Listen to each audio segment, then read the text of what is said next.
Olá, meus amores e minhas amoras, tudo bem? Essa semana a gente vai falar sobre recrutamento e seleção. Vai ser uma aula bem básica, bem introdutória, mas já vai trazer alguns conceitos importantes para vocês diferenciarem o que é recrutamento, o que é seleção, quais são os objetivos de cada uma dessas etapas. E eu não vou me adiantar muito não para a gente já falar do assunto durante a aula, tá certo? Como vocês já sabem, eu fico aqui pequenininha para a gente começar a tratar do tema em si. Seguinte, então, recrutamento e seleção, a gente vai passar para o que é recrutamento, o que é seleção, como fazer validade de um processo seletivo, como que os seus testes, o seu processo, ele tenha confiabilidade, e a gente vai passar brevemente por alguns tipos de testes que são utilizados nos processos seletivos. Para começar, eu já quero fazer uma perguntinha. O que te atrai uma vaga? Os recrutadores, as empresas, né, consultorias, elas sempre fazem pesquisas para saber o que atrai os jovens, o que atraem as pessoas a um processo seletivo. Queria que vocês anotassem, colocassem para mim nos comentários dessa aula. Os estudos mostram que o que atrai as pessoas atualmente são os desafios profissionais, a possibilidade de ascensão dentro da empresa, né? Então, possibilidades de promoção, de crescer em cargo, em salário, em responsabilidade dentro das empresas, oportunidade de se desenvolver enquanto profissional, enquanto pessoa, né? O pacote de remuneração e benefício, né? O que a empresa traz para mim de benefício e a imagem da empresa. As pessoas gostam, né, de falar que trabalham em empresas conhecidas, em empresas renomadas e tudo mais. Isso se encaixa com o que vocês esperam? O que vai atrair vocês a se candidatarem ou não no processo seletivo? Tá certo. Vamos então ao primeiro passo, que é o recrutamento. Professora, o que é recrutamento? Recrutamento, então, vai ser uma técnica, um conjunto de técnicas e procedimentos que tem o objetivo de atrair candidatos potencialmente qualificados, capazes de ocupar um cargo dentro da organização. Então, ele tem o objetivo de divulgar, de oferecer, de convidar as pessoas para abastecer um processo de seleção, seja para suprir uma necessidade presente ou uma necessidade futura. Então, eu brinco que o processo de recrutamento é aquela hora que a empresa venha trabalhar, oi, estou aqui, vem ficar com a gente, você é o nosso talento, o nosso potencial, trabalhe na melhor empresa para se trabalhar, para que aquela empresa que ganhou o concurso tal, que saiu na revista tal como a melhor empresa, a empresa que faz você crescer, que você se desenvolver, enfim, é a hora que a empresa se vende para as pessoas, que ela espera que as pessoas se candidatem para a vaga dela. E existem vários tipos de recrutamento. A gente vai ter, né? Vários não, 3 na verdade. O recrutamento interno, que aí pode ser desde uma promoção, quando eu estou num cargo e vou para um outro cargo, não deixa de ser um recrutamento que eu tiro a pessoa de onde ela está dentro da empresa e coloco ela numa outra função. Pode ser uma movimentação horizontal, onde a pessoa às vezes vai trabalhar ainda dentro da mesma linha de cargo. Se ela é uma analista júnior de recrutamento e seleção, ela vai ser uma analista júnior de treinamento e desenvolvimento. Pode ser uma transferência de localidade, que muitas vezes vem atrelada a uma remuneração. Pode ser uma coisa, uma movimentação na diagonal, onde a pessoa é promovida e transferida. Então, eu saio de analista de recrutamento júnior e passo a ser analista de treinamento e desenvolvimento pleno, por exemplo. Então, houve uma ascensão e houve uma transferência. Esse processo interno, né, ele é vantajoso porque ele é mais econômico, porque eu tenho um grupo menor de pessoas que eu vou recrutar para aquele processo, fica dentro da empresa. Ele tem um índice maior de validade. Por que será? Porque as pessoas no processo seletivo externo, aquelas pessoas que a gente não conhece, elas mentem no processo seletivo. Então, quando eu faço um processo seletivo interno, eu já conheço a pessoa. Então, eu sei, por exemplo, se ela tem dificuldade com pontualidade, eu sei o nível de desempenho dela, porque eu já fiz avaliações de desempenho dela, eu sei o relacionamento dela com colegas, eu sei o tratamento dela como chefia, eu sei a credibilidade que ela passa para os outros colegas de trabalho. Então, quando eu vou fazer uma entrevista para a pessoa, eu vou mais validar algumas informações e o interesse dela por aquela vaga. Ela tem um aspecto motivacional, porque as pessoas, quando é uma empresa, ela valoriza o recrutamento interno, as pessoas têm maior possibilidade de ascensão, né? Então, elas se sentem valorizadas, elas sabem que o trabalho dela é reconhecido, é monitorado, e que por isso elas dão o melhor e as pessoas ficam mais motivadas. Elas aproveitam treinamentos, investimentos internos feitos na empresa, porque você pensa, quando eu tenho um processo de recrutamento interno, eu já tenho uma pessoa que fez a integração dentro da empresa, que já tem o DNA da empresa, que já entende a cultura, as normas da empresa. Então, eu vou aproveitar investimentos que eu já fiz nela em relação ao cargo anterior. e ela pode desenvolver, né, uma relação de competição com transparência. Quando o processo é feito de forma clara, a gente tem um sistema, né, muitas grandes empresas têm um sistema próprio para os empregados se candidatarem às vagas. As pessoas, quando é um processo realmente justo, as pessoas veem uma competição saudável, né? Eu estou competindo com o meu colega de trabalho, mas a gente vai mostrar pelas nossas competências quem é mais interessante para a vaga. A desvantagem desse processo, né, é que pode não apresentar nenhuma proposta nova para a empresa, porque é uma pessoa que já tem os vícios da empresa, já tem as manias, né, feitas dentro da empresa, então ela pode não trazer nada e ela vai trazer alguns vícios, né? Normalmente, quando a gente faz um recrutamento externo, a pessoa vem com aquela bagagem nova que quer acrescentar várias coisas para a empresa e alguns vícios que eu tive no meu cargo anterior no recrutamento interno, eu posso reaproveitar. Então, por exemplo, se eu já sei que tem aquele jeitinho de chegar atrasado, de bater o ponto, de fazer mais de uma hora de almoço, eu vou continuar com esse vício. Se eu tenho uma pessoa que vem do mercado, essa pessoa tende a ser o mais correta possível, principalmente durante os 3 meses de avaliação aí, né, que as pessoas têm quando se assina a carteira. Outro problema também, que eu não coloquei aí, mas que também acontece, é uma concorrência desleal, né? Quando o processo ele não é claro, a desvantagem é que as pessoas, um processo que seria para motivar, ele acaba desmotivando. Quando o seu chefe, por exemplo, não te libera para você concorrer a outra vaga, porque o seu chefe atual, né, o seu gestor, ele precisa te liberar para que você concorra à nova vaga, então você se sente algumas vezes engessado, isso também pode acontecer. O recrutamento externo é quando realmente as empresas gritam aí para o público que elas estão contratando, que elas querem pessoas novas e ela tem como vantagem trazer um conhecimento novo para a organização. Às vezes eu estou implantando um novo sistema e ninguém da minha empresa conhece, então seria interessante contratar pessoas que já trabalharam em empresas que têm esse novo sistema, que podem agregar, pessoas que vêm com uma bagagem nova, que venham com ideias novas, isso é muito interessante. A gente aproveita os treinamentos feitos, né, os investimentos feitos por outras empresas, até mesmo, por exemplo, para um software novo, por uma prática de gestão nova. Então, a pessoa fez o treinamento em outra empresa, isso vira de bagagem intelectual para ela e ela vai trazer para a minha nova empresa. E também, mas tem também como desvantagem ter um custo muito alto. Muitas vezes a gente precisa contratar empresas para fazer recrutamento ou pagar por uma plataforma para divulgar essa vaga.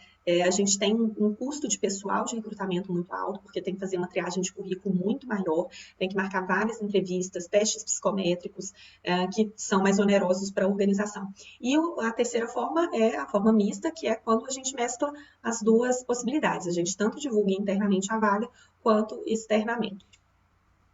Como que as empresas identificam os seus candidatos? Como que vocês conhecem? Assim, tem formas mais tradicionais, mas existem outras formas que às vezes vocês até já se esqueceram. Então, como formas, né, de recrutamento, tem um cadastro dentro da empresa, né, não tem? Quando a gente, principalmente as grandes empresas, no site dela tem um trabalho conosco, a gente clica lá e preenche o formulário. Tem o edital, concurso público também, é um processo de recrutamento, então o governo ele solta no Diário da União e a gente tem vários cursinhos que vão divulgando aí o concurso. Então, o edital ele é um processo de recrutamento, onde tem os períodos, as etapas, os requisitos para se inscrever. Tem intercâmbio entre empresas, é muito comum também. Então, eu trabalho no RH, mas eu vim de uma outra empresa, e aí abri uma vaga, por exemplo, para gerente comercial. Eu conheço o gerente comercial da minha outra empresa e eu acabo indicando ele, converso com ele por telefone. A apresentação de candidatos por funcionários da própria empresa também é muito comum. Às vezes eu falo, gente, alguém conhece uma pessoa assim, assim? Também é bem comum que isso aconteça. O Sistema Nacional de Emprego, não sei se vocês conhecem ele, mas quando uma pessoa é demitida, por exemplo, isso é um cadastro nacional, ela vai receber o seguro-desemprego, o governo avalia pelo currículo dessa pessoa, quando ela vai acionar o seguro-desemprego dela, se tem alguma vaga no Cine que condiz com as características dessa pessoa. Caso condiz, a pessoa tem que ir fazer o processo seletivo para que o governo não tenha gastos com essa pessoa com seguro-desemprego. Então, para você receber o seu seguro, você precisa efetivamente não ter vagas, né, comprovar que não existem vagas para te recolocarem no mercado. E o governo, por meio do Cine, faz esse processo. No jornal, eu não sei se aqui de Itajubá faz, mas no Jornal de Belo Horizonte sempre tem uma partezinha dele que ele usa o Sistema Nacional de Empregos para anunciar alguma nova vaga. Mas normalmente são vagas com alguma habilidade técnica muito específica e de baixa escolaridade. Então, um padeiro, um mecânico, um operador de máquina muito específico. Essas vagas normalmente são anunciadas aí no jornal. Contato com instituições de ensino superior, eu agora como coordenadora de estágio vou receber a vaga e repassar para vocês, né, que as empresas, quando vão fazer algum processo, mandam para os coordenadores de curso, que mandam para mim, que vou agora encaminhar para vocês. Contato com associações de classe, então às vezes eu sou, né, administradora, eu tenho o meu cadastro na Associação Nacional de Administração, e aí eles entram em contato com essa associação e eles repassam para a gente também alguns contatos. Anúncio, jornal, rádio, televisão, internet, que é o mais comum hoje em dia. Agência de recolocação de mercado também, agências especializadas em contratar também recebem muitos sites na internet, vagas.com, por exemplo, e os headhunters que a gente já falou, que são pessoas, né, caçadores de cabeça aí, que fazem seleção de cargos chaves para a organização. Quais são as etapas de um processo seletivo? A coleta das informações, né, a descrição de cargo que a gente já viu na aula passada, a coleta das informações do futuro ocupante, então como gestor, qual que é o perfil do ocupante que esse gestor quer, que normalmente pode não vir na descrição de cargo, mas a gente pede para se colocar na especificação. Qual vai ser a fonte, né, quais são as escolhas das fontes para o anúncio da minha vaga, vai ser um impresso, vai ser áudio, vai ser online. A partir dessa fonte eu vou escolher a mídia que eu vou utilizar, se vai ser jornal, se vai ser um mural na empresa, se vai ser pela TV, para um site. O período de divulgação da vaga, quanto tempo essa vaga vai ficar divulgada. Normalmente os RH já têm uma média de divulgação. Quando é uma vaga muito específica, a gente deixa por um tempo maior. Quando não é tão específica, a gente pode deixar por um tempo menor. A gente já começa a pensar qual que vai ser a recepção de candidatos, o local, a quantidade de pessoas que eu vou recrutar para a próxima etapa, enquanto eu faço a análise dos currículos, e aí já começo a me preparar para a seleção.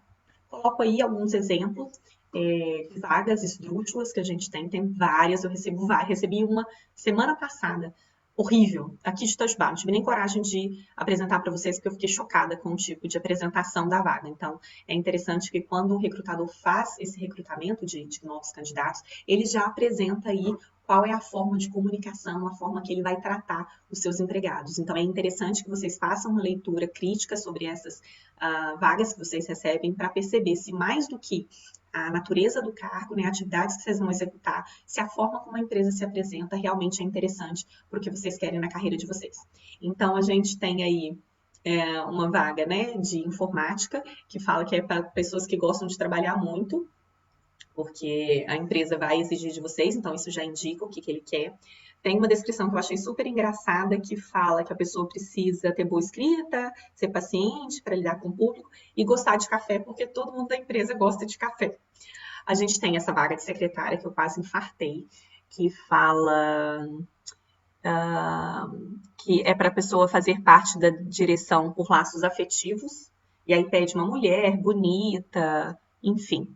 E vagas de anão também, né? Muito específica essa vaga, então a gente tem vários exemplos aí de vagas esdrúxulas. Se vocês tiverem algum exemplo aí que vocês já receberam, tem coragem de compartilhar, compartilha lá no nosso grupo de WhatsApp.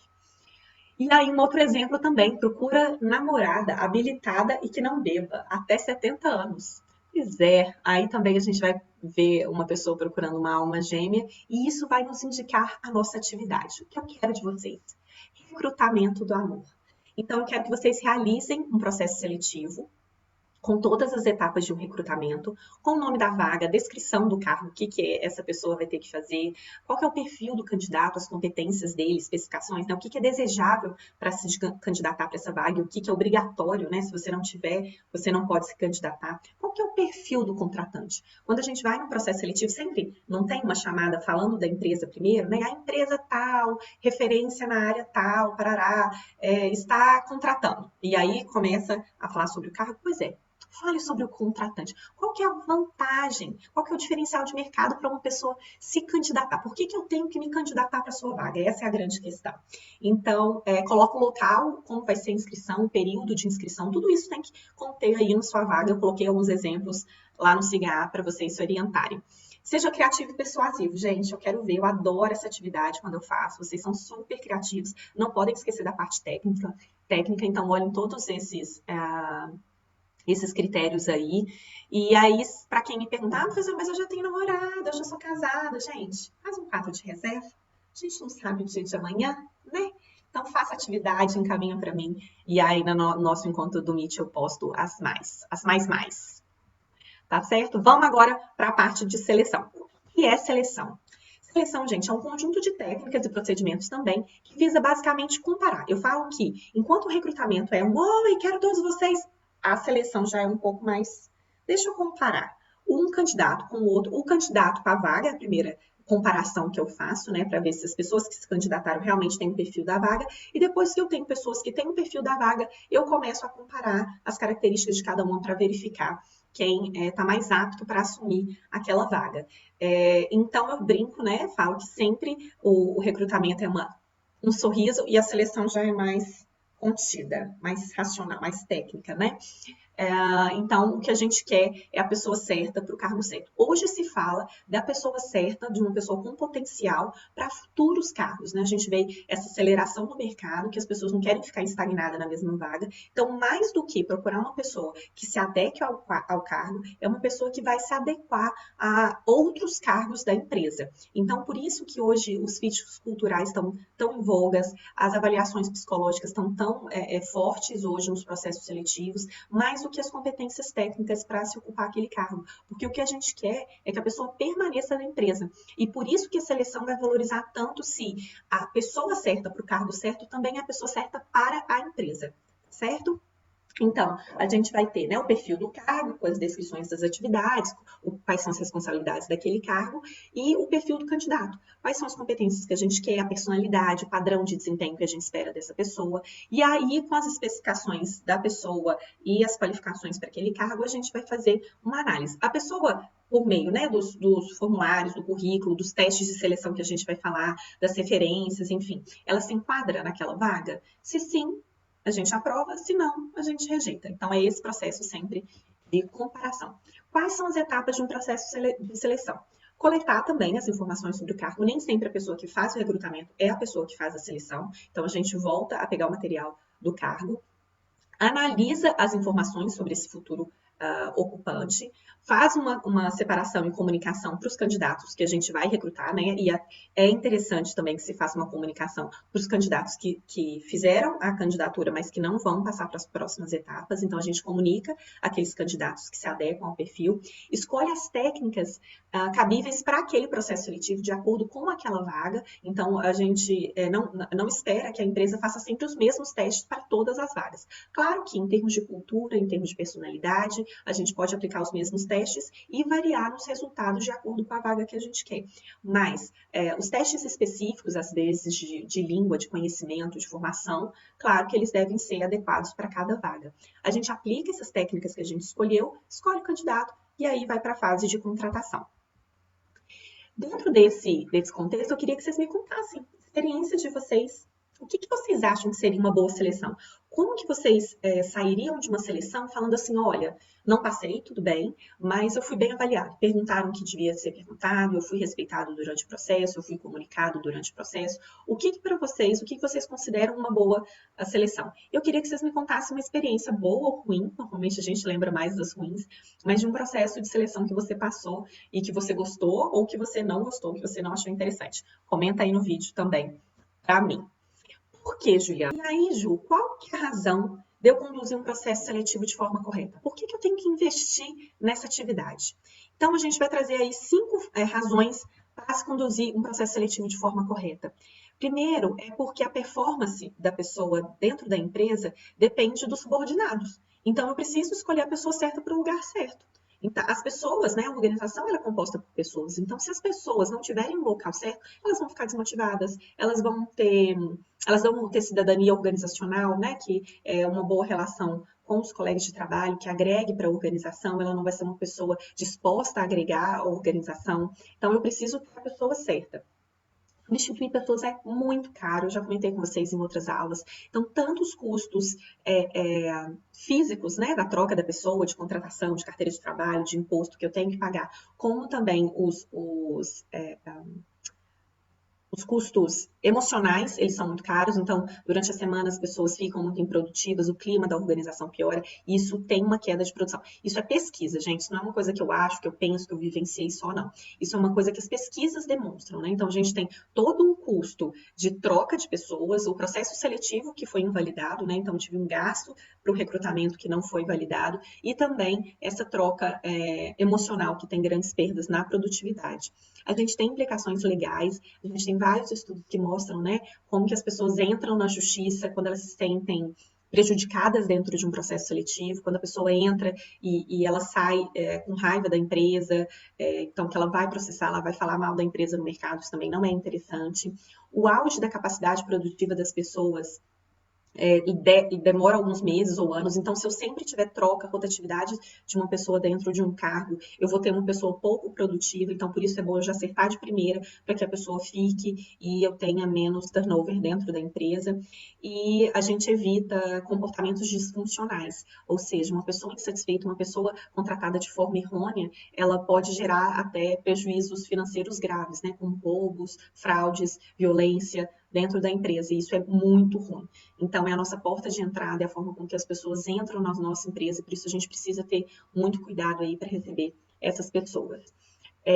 As empresas têm procurado selecionar as pessoas, né, com potencial de aprendizado contínuo, eu comentei com vocês, porque a gente sabe que ter só um diagnóstico atual do empregado não vai fazer com que ele permaneça na minha empresa. E as pessoas, elas querem crescer, elas querem se desenvolver, então por isso eu já preciso fazer um prognóstico futuro de quais seriam as possíveis entregas dessa pessoa. É um processo que leva tempo, que leva técnica, que eu não vou me aprofundar aqui com vocês porque não é o objetivo da nossa aula, mas que em geral os RHs preparados já estão prontos para fazer aí essa análise. E aí eu quero saber de vocês, vocês contratariam uma pessoa baseada somente no currículo? Ou em um único teste, assim, só numa entrevista, ou só fazendo uma prova de personalidade? Sim? Não? Por quê? Falando sobre esse tema, a gente vai entender por que as empresas às vezes fazem um leque de ações para fazer o processo seletivo delas. A gente já falou da importância que é se acertar dentro de um processo seletivo, e aí por isso os testes precisam ter validade e confiabilidade. Tudo que eu vou fazer dentro de um processo de seleção precisa ter validade e confiabilidade. A validade do teste responde para mim, se o teste que eu vou aplicar, seja entrevista, prova, ele mede o que ele se propõe a medir. Sabe quando vocês fazem provas ou testes, enfim, que fazem perguntas que você fala, cara, ele não vai conseguir entender sobre a minha personalidade fazendo esse tipo de pergunta. Normalmente vai, mas pode ser que não. E aí o teste, os recrutadores, as pessoas que fazem seleção, eles precisam entender se aquele teste que ele está fazendo é realmente adequado para medir aquilo que eu preciso saber. Por isso que quando eu vou orientar as pessoas com relação à seleção, eu falo, para que você está fazendo essa pergunta na sua entrevista? O que você quer saber? Sabe quando vocês fazem entrevista que a pessoa pergunta coisa e você fala, o que isso tem a ver com o cargo que eu estou ocupando? E, em geral, as pessoas não sabem por que elas perguntam. Demonstrar o critério de validade significa demonstrar que aqueles que forem bem no teste vão bem no trabalho e vice-versa. Então, uma sugestão que a gente faz é pegar pessoas hoje na organização que fazem bem aquela atividade, aplicar o teste nela, então ela precisa ir bem no teste, porque se ela faz isso bem no trabalho, e fazer essa relação. Quem vai bem no teste, vai bem no trabalho, e quem vai mal no trabalho, vai mal no teste. A confiabilidade é a segunda ação que a gente tem que verificar. A confiabilidade ele tem a ver com a consistência do teste. Isso significa que se eu fizer um teste e depois ele for retestado em mim mesma, a gente tem que ter um resultado igual, ou pelo menos próximo. Isso porque alguns testes, eles podem medir alguma coisa que eu penso que ele mede, mas ele tem um resultado por sorte. Então, hoje esse resultado tem alguma validade, mas amanhã ele já não tem mais. Então, por isso a gente precisa de uma consistência. Coisas que a gente se preocupa dentro da consistência é, por exemplo, o tempo de duração do teste, o local, né? Então, às vezes eu faço o teste um dia no ar livre, outro dia dentro de uma sala, outro dia numa sala com muito barulho do lado. Isso tudo vai invalidar o meu teste. Então, essas preocupações com o tempo, material utilizado, local para a realização do teste, tudo isso é muito importante dentro da organização. E, professora, quais são os tipos de teste? Porque a gente está mais acostumado com prova, entrevista e análise de currículo, né? Mas existem outros tipos de teste? Sim, gente. A gente vai ter os testes cognitivos, que são essas provas que vocês fazem, testes de habilidade motora e física, testes de personalidade e interesse e os testes de capacidade de realização. Como que são cada um desses testes? Vou passar bem rapidinho.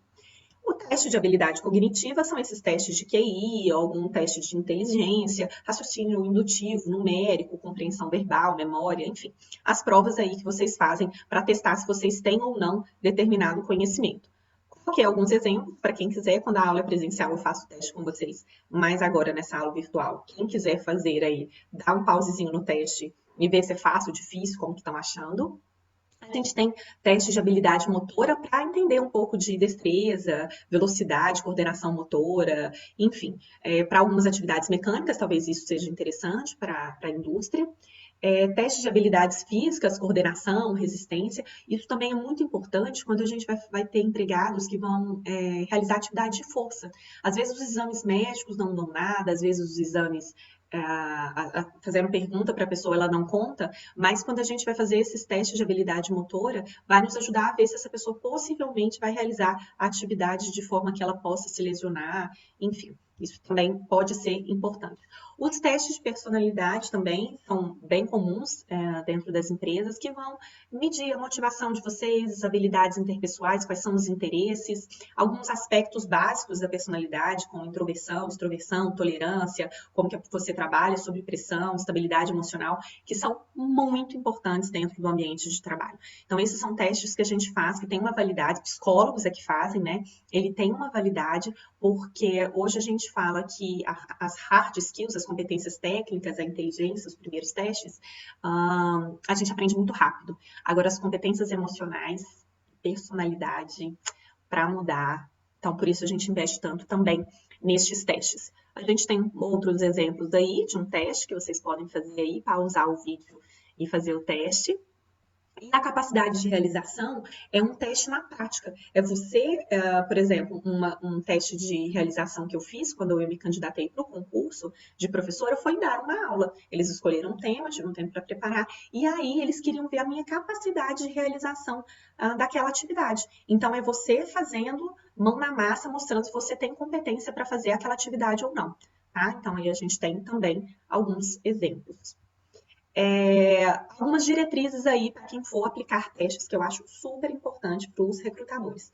Primeiro, usar o teste como suplemento. O teste, ele não é a fonte única para você escolher um candidato ou não.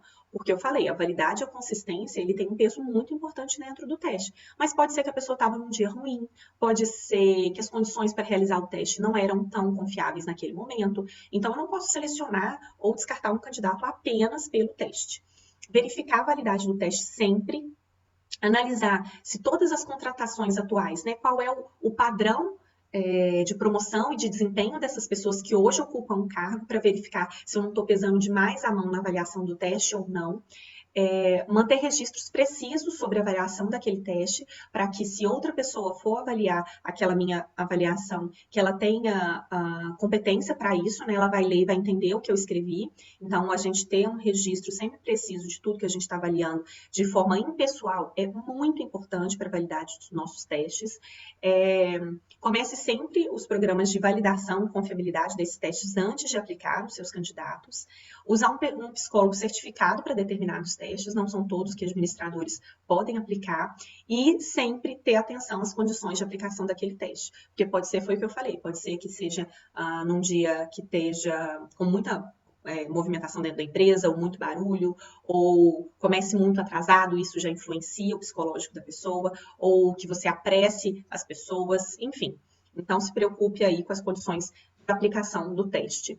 Examine com cuidado as informações fornecidas pelo candidato e não deixe passar nenhuma informação, principalmente durante a entrevista. Leia o currículo com calma antes, para que você já faça perguntas direcionadas àquele currículo. Obtenha autorização por escrito para checar referências. Parênteses, com relação a referências, hoje em dia não é comum se pedir referência. Por quê? Seguinte, quando eu ligo para uma empresa de um candidato, né, onde ele já trabalhou, se esse candidato tiver feito alguma coisa ilegal ou tiver sido imprudente, tiver, enfim, que tenha um motivo, né, para aquela demissão, uma razão para aquela demissão, aquele empregador, se ele fala mal do empregado, do ex-empregado, no caso, ele pode ser processado. Olha que pesado.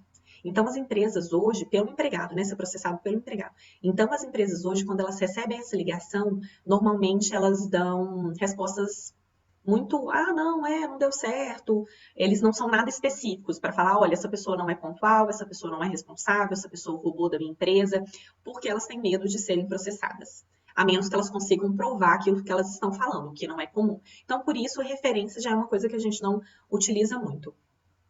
Sempre guardar, então voltando, né, aos cuidados que você precisa ter ao realizar uma seleção, guardar todas as informações do candidato durante o processo, porque às vezes um resultado que você conseguiu lá na frente, uma etapa do processo, já responde alguma dúvida que você teve no currículo, enfim. Eliminar os candidatos que derem declaração falsa sempre, né, ou algo que desabone a conduta dele. Então, a gente não quer pessoas que não têm uma postura ética. Então, uma pessoa que não tem uma postura ética no processo seletivo, ela não vai ter uma postura ética dentro da sua organização. Então, esse é o tipo de pessoa que, por mais que o currículo seja maravilhoso, tenha várias competências técnicas, a gente não seleciona. E balancear o direito da privacidade da pessoa e a necessidade de se ter informação. Então, pense nas perguntas que vocês vão fazer. Perguntas muito pessoais, perguntas muito invasivas, elas não devem ser feitas. Vocês têm que pensar que aquela pessoa está lá para oferecer o trabalho dela, não é para oferecer a vida pessoal dela. Então, perguntar sobre sexualidade, sobre preferência religiosa, futebol, política, isso não cabe a um recrutador, tá bom? Continuando, então, as questões sobre a ética dentro do teste. Então, mais do que ter candidatos éticos, a gente quer que o nosso RH seja um RH ético. Eu vou pedir para vocês tomarem muito cuidado para que as ações de vocês não sejam discriminatórias, né? Então, as questões que vocês utilizarem dentro do processo seletivo não sejam discriminatórias, que vocês trabalhem com confidencialidade dos dados. Apenas as pessoas que precisam ter acesso aos dados do candidato, as informações que ele passar durante os testes de personalidade, as entrevistas, enfim, que seja de uso confidencial para dentro das pessoas que estão envolvidas naquele processo. É muito comum, infelizmente, algumas pessoas dentro de recrutamento que não têm ética comentarem sobre os resultados dos candidatos. Então, eu às vezes, né, indico um amigo meu para uma vaga dentro da empresa e ele é recrutado ou não, e aí a recrutadora fala, você acredita que ele chorou no teste? Ou você acredita que ele me contou que a mãe dele está com câncer? Ou, nossa, ele foi falar comigo isso e falou o inglês errado, foi uma chacota, enfim. Então, expor as pessoas, né? A gente tem que lembrar que a gente está lidando com seres humanos, e a gente precisa ter uma responsabilidade sobre aquilo. Um candidato, quando ele vai para uma vaga, ele vai de peito aberto, né? Então, muitas vezes, ele expõe questões pessoais dele que a gente precisa tratar com muito cuidado. Tá certo? Então, outra coisa que também é importante para a gente terminar é que todas as pessoas têm que ter as mesmas condições para realizar todas as etapas, né? A gente não pode privilegiar, a gente não pode escolher perguntas para um candidato e não fazer para o outro. Então, tenham ética ao longo do processo seletivo. Se você tiver algum caso também, comenta aqui no vídeo que vocês não tiveram um processo ético, ou que vocês já vivenciaram algum processo de recrutadores que não foram éticos durante o processo seletivo. Tá certo? Para terminar, a indicação aí de quatro videozinhos do Jornal da Globo falando sobre os trainees, sobre essa dificuldade que é entrar no mercado de trabalho com um salário melhor, o que as empresas têm feito sobre isso. É um vídeo antigo, mas que ainda reflete muito a nossa atualidade, as vivências aí que vocês vão passar assim que formarem. Beleza, gente? Então, deixo no coração de vocês. Para quem tiver dúvidas, perguntas, questionamentos, reclamações, coloca nos comentários do vídeo que eu também vou assistir, tá certo? Vou ler tudo e respondo para vocês. Beijo no coração.